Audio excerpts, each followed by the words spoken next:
What devastating tragedy at your child's school was easily preventable? My daughter has been getting followed home by the same 3 seniors ever since she started freshman year 5 months ago, and the school's only response has been, boys will be boys. Well, last Monday I was eating lunch at work when I got a series of frantic texts from Lila. They're in the girls' bathroom. They're trying to climb into my stall. Please help Dad. I'm so scared. I knocked my chair over getting up. Phone already dialing the school as I sprinted through the parking lot. Secretary's desk. How can... My daughter is in the bathroom. 3 seniors are climbing into her stall. The secretary paused. Which bathroom? I put the key in and started speeding immediately. 3rd floor, I think. I don't know. Just find her. The secretary wasn't speaking. Her name is Lila Clarks. They're attacking her right now. Sir, she started. Unfortunately, the rules state I cannot leave my secretary desk unattended, and the principal is unavailable on her lunch break right now. I practically screamed this next part into my phone. Are you stupid? What are you talking about? Go to the bathroom now. Sir, she said like she was talking to a child. Please refrain from using vulgar language. They're climbing into my daughter's stall. I'll make a note for when the principal returns. I hung up, realizing I was dealing with a human robot. Lila hadn't texted in 4 minutes now. 8 minutes later, I abandoned my car sideways in the bus lane and sprinted through the front doors of the school. The secretary looked up from her computer, mouth opening to speak about sign-in procedures, but I was already past her. I ran to that bathroom faster than I'd ever ran in my life, but when I got to it and went to open it, my worst nightmare came true. It was locked from the inside. The boys must have gotten the keys to deliberately do this. I pressed my ear against the door, and I could hear them in there with her. Lila was crying, her clothing was getting ripped, and suddenly her crying turned into muffled screaming like someone covered her mouth. I threw my shoulder against the door, but these were the new doors they'd installed after the shooting 4 years ago. Reinforced steel frames, the door didn't even shake. Lila, I'm here! I grabbed a chair from the hallway and swung it full force. The chair shattered into pieces while the door stayed perfect. The fire extinguisher was heavier. I hammered it against the lock mechanism over and over, metal ringing through the hallway. But these doors were doing exactly what they were designed to do. By now, the secretary had climbed the stairs, panting and red-faced. Sir, you're destroying school property. I'm calling security. Give me the key, I yelled. She visibly shook at how angry I was. I don't have bathroom keys, sir, she said. Only the principal has those, and she's... By the time she finished her sentence, I was running to her office. I finally reached it, and through the window I saw her at her desk, eating a salad while scrolling through her phone. I pounded on her door hard enough to shake the wall. She looked up slowly, held up 5 fingers, mouthed 5 minutes, pointed to her food, and went back to scrolling. That's when the security guard appeared behind me, hand on his radio. Sir, you need to calm down. But I didn't. I picked up another chair. The principal saw me raise it, and her eyes went wide. I swung the chair through her window. Glass exploded everywhere. She screamed, dropping her salad. I reached through, unlocked her door from inside, blood from the glass cuts dripping on her carpet. Sir, stop! The security guard grabbed my arm, but I shoved him off and went straight for her desk, yanking open drawers until I found the key ring. You're insane! The principal shrieked. I'm calling the police! I ran back to the bathroom, keys jangling, leaving bloody handprints on the walls. But when I got there, the door was already open. The boys were gone, and my dear Lila was curled on the floor, her skirt torn, her lips bruised, her hair covered in white sticky liquid, and her shirt unbuttoned and bra torn. I immediately pulled out my phone to call 911, kneeling beside Lila, taking off my jacket to wrap around her when the principal rushed in with the security guard. You assaulted me! The principal's voice was shrill. Jim, he could have killed me with that chair! I was talking to the dispatcher, one hand holding the phone, the other stroking Lila's cheek as she choked out blood and tears. The principal kept going, pacing now, gesturing wildly. You've traumatized my entire staff. She pulled out her own phone. Every student on this floor saw you acting like a maniac. That's 200 children who'll need counseling. The security guard was filming everything. This is going to be on the news, the principal continued, now talking to someone on her phone. A parent going psychotic, destroying property, creating an unsafe learning environment. Our insurance doesn't cover parental attacks. The superintendent is going to... Yes, hello? She suddenly interrupted herself. We have a violent intruder who threatened me with a weapon.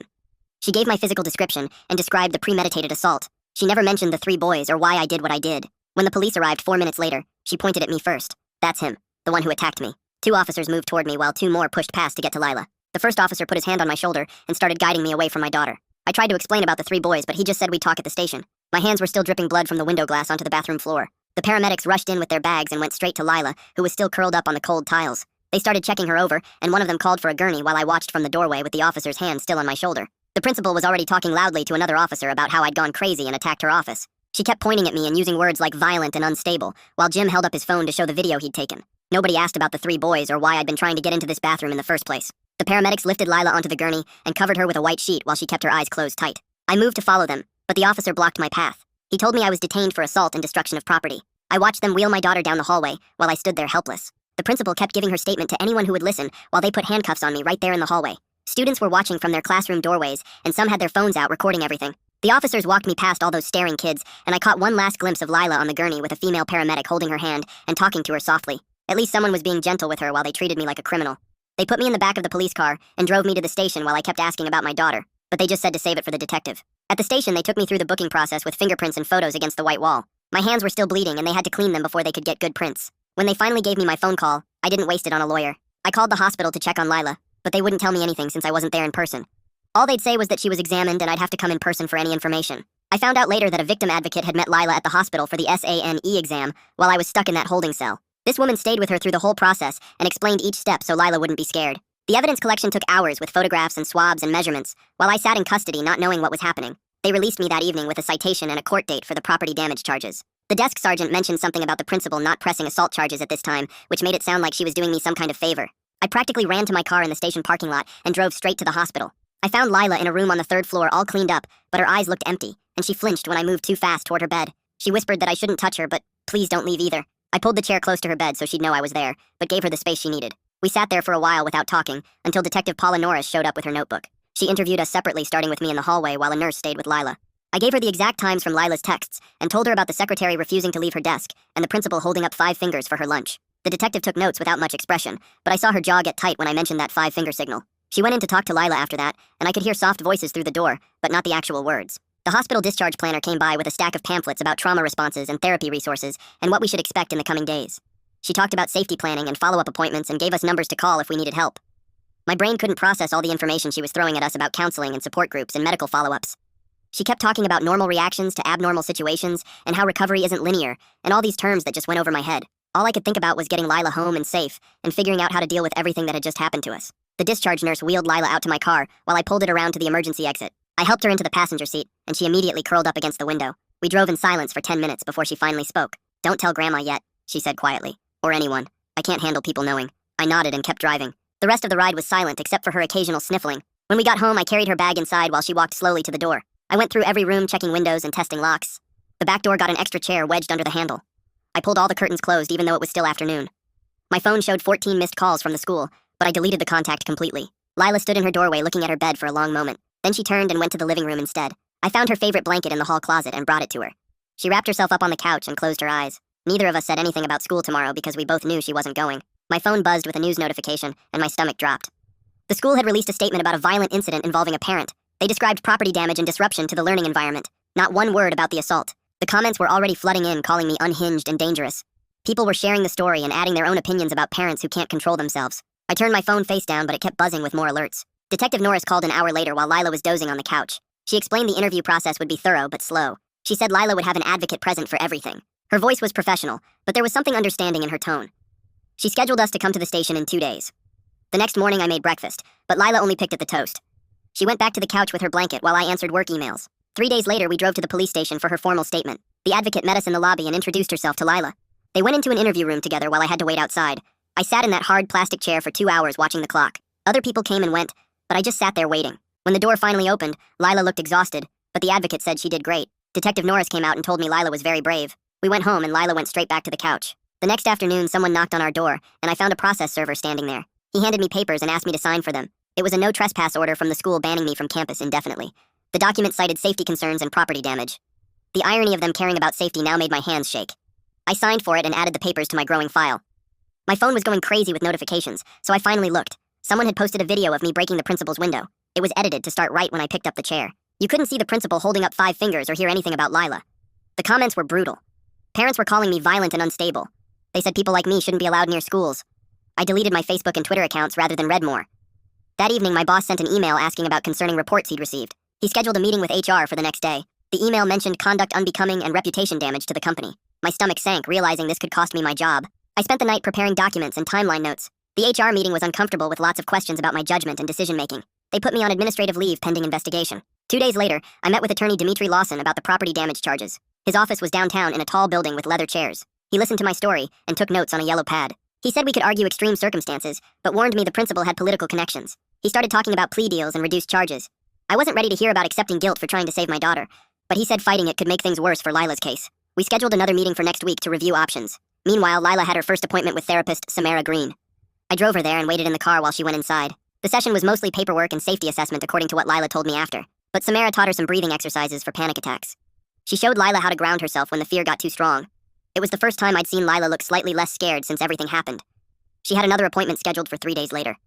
The therapy office was quiet and had soft lighting that seemed to help. Lila said Samara was nice and didn't push her to talk about things she wasn't ready for. We stopped for ice cream on the way home, even though neither of us really wanted it, but it felt like something normal people would do. The house felt too quiet when we got back. I kept checking the locks even though I'd already checked them twice. 3 days passed before a man named Cullen Burgess called from the district office. He said he was the Title IX coordinator and needed to discuss the alleged incident at the school. The way he kept saying alleged and reported made my stomach turn.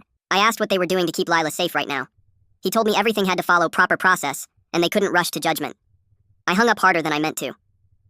The next morning, the school sent certified letters saying the 3 boys couldn't contact or come near Lila. But that same afternoon, Lila's phone buzzed with an Instagram message from a fake account. "You ruined everything," was all it said. But we both knew who sent it. I took screenshots of everything, including the account details and timestamp.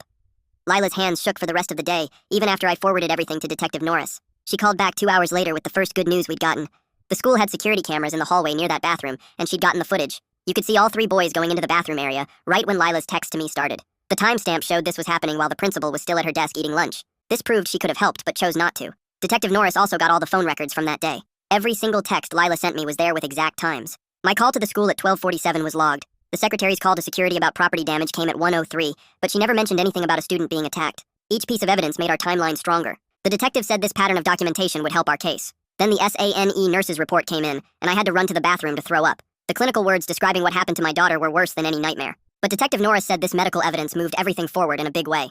I tried signing up to speak at the next school board meeting, but the woman on the phone said I couldn't talk about specific student matters in public comment. I started writing remarks about general safety protocols instead. I had to stay calm and strategic, even though I wanted to scream about what they'd done. A reporter from the local paper emailed, asking if we wanted to tell our side after seeing the viral video. I wrote back saying no, but gave them Detective Norris's contact information. Maybe media pressure would make the district actually do something. Detective Norris called again with more news. The custodian who cleaned that bathroom area had come to her quietly. He'd seen those 3 boys hanging around that morning and noticed they had keys they shouldn't have. He was scared to say anything publicly, but agreed to give a sworn statement about what he saw. Then Dimitri called with bad news. The principal had filed for a restraining order against me, saying she feared for her safety. He said this was just a tactic to make me look dangerous before Lila's case went anywhere. We'd have to go to court next week to fight it. After 2 weeks, Lila wanted to try going back to the school for just 1 class. The counselor said this was a good step. I drove her there and walked her to the building. She made it to the hallway outside her math class. Then she smelled something and froze completely. It was the same cologne one of the boys always wore. She couldn't breathe and started crying. I got her out of there as fast as I could. She sobbed the whole drive home, saying she was sorry for being weak. The counselor called later and said setbacks were normal, but it felt like we were moving backward. That night, I sat at the kitchen table going through all the evidence we'd collected so far. Phone records and timestamps and medical reports and witness statements. Each piece told part of the story of what really happened that day. The school kept saying they were investigating, but nothing seemed to change. Those boys were still walking around free while my daughter couldn't even walk down a hallway. The district sent another letter about their ongoing review of policies, but it was all empty words.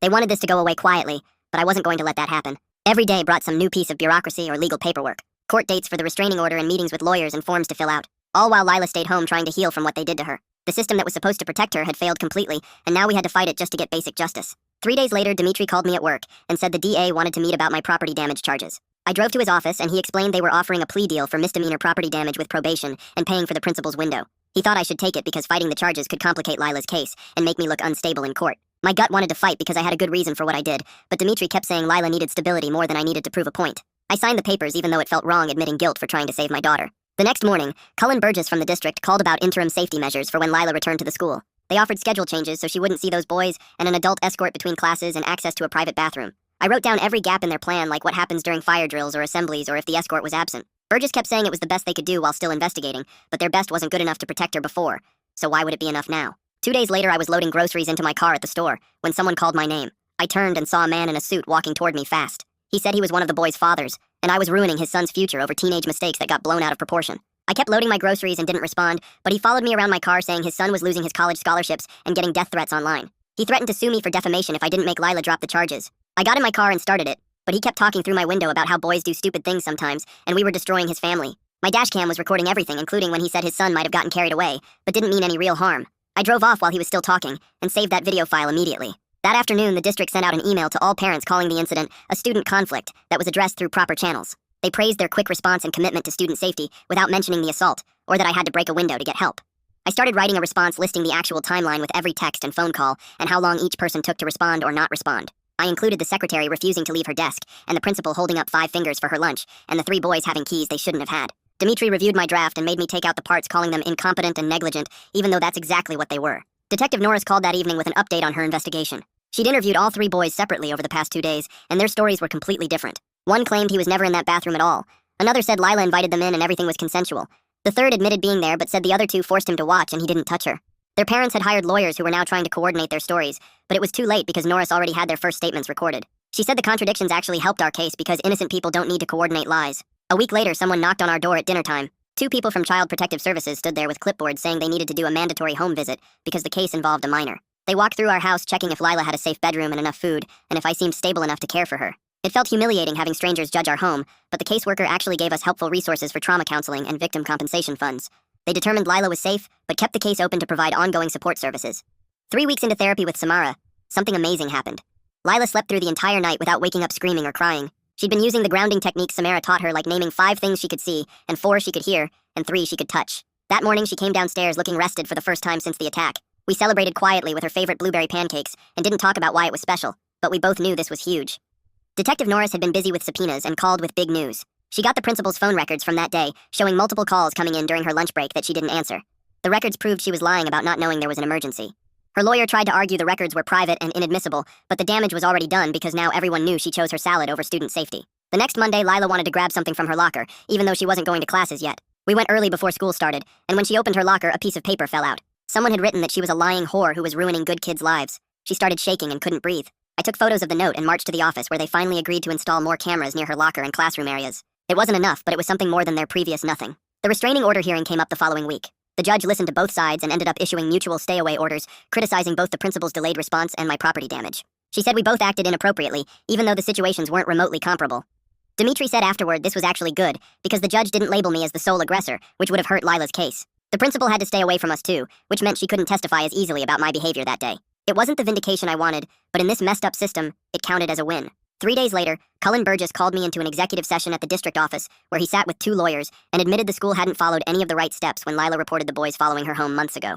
They wanted to avoid a federal complaint and offered mediation instead of fighting us in court. Burgess kept rubbing his forehead and looking at papers showing all the times we'd asked for help and been ignored. The lawyers pushed a stack of forms across the table, offering counseling funds and policy changes if we'd sign away our right to sue. I took the papers home to think about it, but that same afternoon, Dimitri called with news that made my hands shake. Another girl's lawyer had contacted Detective Norris, saying those same 3 boys had cornered his client in an empty classroom last year, but she'd been too scared to tell anyone until she heard about Lila. The girl's statement described the exact same pattern where they'd follow her and make comments about her body before trapping her alone. Detective Norris said this changed everything, because now we had proof they'd done this before, and the school should have known. She spent the next 2 weeks putting together a case file thicker than a phone book, with witness statements and timeline charts and security footage from both incidents. When she finally submitted it to the DA's office, she called to warn us that prosecutors never file all the charges police recommend, but she'd fought hard for as much as possible. The waiting was awful, but after 10 days, the DA's office called Dimitri with their decision. They filed criminal assault charges against 2 of the boys and sent the youngest one's case to juvenile court since he'd just turned 17. Some charges got dropped for lack of physical evidence, but the main assault charges stuck, which was more than most victims ever see. The same week, I had to face my own legal problems when the plea offer for breaking the principal's window came due. Dimitri said taking the misdemeanor deal would help Lila's case by showing I wasn't some crazy violent person, and the judge would give me probation with community service instead of jail time. Standing in that courtroom admitting guilt for property damage while those boys hadn't even been arraigned yet made my throat burn, but I signed the papers and accepted 6 months probation, plus 200 hours picking up trash on highways. Meanwhile, the Title IX investigation finally wrapped up with results that sounded good on paper, but felt hollow in reality. The boys got removed from campus temporarily and had to do online school while Lila got a tutor to help her catch up on missed work, and the principal got put on administrative leave pending further review. The district wouldn't admit they did anything wrong, but their actions said everything their lawyers wouldn't let them say out loud. 2 weeks before the criminal trial started, Lila had to testify at a closed preliminary hearing to determine if there was enough evidence to proceed. Her advocate held her hand the whole time while she answered questions about that day in the bathroom, and I could see her shaking from across the courtroom. The defense lawyer tried to confuse her with questions about exact times and why she didn't scream louder, but she got through it without breaking down completely. Afterward in the hallway, she looked exhausted, but said facing them made her feel stronger, even though every word had been terrifying. That weekend, a reporter from the local paper published a huge investigation about how schools handle assault cases using our story without names as the main example. The article had charts showing how many reports were ignored, and quotes from experts saying schools care more about liability than student safety. Within hours, the school board announced emergency meetings to review all their policies, and parents started showing up at board meetings demanding real changes. My boss called me in the next Monday saying HR had reviewed everything and decided on a 2-week unpaid suspension for missing work during the incident and creating negative publicity for the company. They made me sign a performance improvement plan with monthly check-ins, and everyone at work looked at me differently now, but at least I kept my health insurance for Lila's therapy bills. The suspension actually gave me time to drive Lila to her new therapy support group for teen assault survivors that Samara had recommended. I waited in the parking lot reading emails on my phone while she went inside to a room with 5 other girls who understood what she'd been through without needing explanations. After an hour, she came out with red eyes but something different in her posture, like she'd put down a heavy weight. She didn't talk about what happened in there, but on the drive home she said one sentence that made everything else worth it. I survived. The other girls had nodded when she said it, and for the first time since this started, she'd felt less alone in what happened to her. The district's lawyers called me 3 days later with their mediation offer, and I could tell from their careful tone they wanted this to go away quietly. They wouldn't say the school did anything wrong, but they'd cover all of Lila's therapy costs, plus bring in outside experts to review their emergency response protocols and require every staff member to complete 40 hours of training on handling student safety situations. I wanted them to admit what they did to us, but Dimitri reminded me that getting Lila's treatment paid for mattered more than my need for them to say sorry out loud. So I signed their papers with hands that shook from holding back everything I wanted to scream at them. The next week, we sat in a small office with a new counselor who specialized in helping kids return to the school after trauma, and she spread out papers showing different options while Lila gripped my hand under the table. She suggested starting with just 2 morning classes, math and English, with a quiet room available if Lila needed to leave, and an adult escort to walk her between buildings so she'd never be alone in the hallways. Lila's voice was barely above a whisper when she said she wanted to try, even though I could see her whole body tense at the thought of walking through those doors again. We practiced the route she'd take the weekend before school started, walking the empty hallways while she pointed out safe spots she could go if she felt scared. The counselor's office on the 2nd floor, the nurse's station near the front entrance, the library with its back exit she could use if she needed to leave fast. Monday morning came too quickly, and Lila put on her new backpack with hands that wouldn't stop shaking, but she got in the car anyway, and I drove slower than usual trying to give her more time to prepare. The escort met us at the side entrance, a kind older woman who'd been briefed on everything, and she walked Lila to her first class while I sat in the parking lot for 2 hours in case she needed me. She made it through both classes without calling me, though the counselor texted that she'd used the quiet room twice to do her breathing exercises when the hallways got too loud between periods. When I picked her up at 11:30, she looked exhausted, dark circles under her eyes and her shoulders hunched forward, but there was something else there too, a tiny spark of pride that she'd done it. We went straight to the ice cream shop even though it was barely noon, and she got 3 scoops of different flavors, while I got my usual vanilla, and we sat outside eating slowly while she told me about how her English teacher had welcomed her back without making a big deal about where she'd been. 3 weeks into this new routine, I got an email from the district announcing personnel changes, and buried in the middle was one line about the principal being reassigned to a curriculum development position at the district office starting immediately. The teachers' union had protected her from being fired completely, but at least she wouldn't be around kids anymore, stuck in some windowless office reviewing textbooks instead of ignoring students in crisis. Dimitri called that same afternoon with news about the boys' cases moving forward, and said the youngest one's lawyer wanted to meet about a possible plea deal that would include court-ordered treatment and permanent restraining orders that would follow him even after he turned 18. The other 2 were still fighting the charges, their expensive lawyers filing motion after motion, trying to get evidence thrown out. But the one taking the deal would have to allocate what happened as part of his plea, which would make the other cases stronger. Lila listened when I told her about it after dinner, and nodded slowly before saying she felt a little safer, knowing at least one of them admitted what they did, even if it was just to get a lighter sentence. Saturday morning we went to the garden center, and Lila picked out a small oak tree, running her fingers over its thin trunk, while I loaded bags of soil and mulch into the cart. We dug the hole together in the backyard's corner where it would get morning sun, neither of us talking about what it meant or represented, just focusing on making sure the hole was deep enough and the roots had room to spread. Every morning after that, Lila would go outside before school to water it, standing there with the hose for exactly 5 minutes like it was the most important task in the world. And I'd watch from the kitchen window as she tended to this one small thing she could control. 3 months crawled by with therapy twice a week, and school 3 mornings a week, and court dates that kept getting postponed. And then one Tuesday evening while we were making spaghetti together, I made a stupid joke about the pasta looking like worms, and Lila actually laughed, not just a polite smile but a real laugh that came from her stomach. It only lasted a second before she caught herself and went quiet again, but for that one moment she sounded like herself, like the girl who used to sing in the shower and leave her shoes everywhere and argue with me about curfew. Now I'm sitting at our kitchen table typing this while Lila does her geometry homework across from me, occasionally asking for help with a problem, even though I know she can solve them herself. She's back at the school part-time with support systems in place, sleeping through most nights without nightmares, and the boys' cases inch through the legal system, but we don't check for updates every day anymore. We're not over what happened because you don't just get over something like that, but we're living with it, taking things one day at a time, and right now that's enough. Thanks for hanging out with me today. Seriously. Life's always throwing lessons at us if we actually stop and pay attention. Until we cross paths again, my friend. If you made it to the end, drop a comment. I love reading all your comments.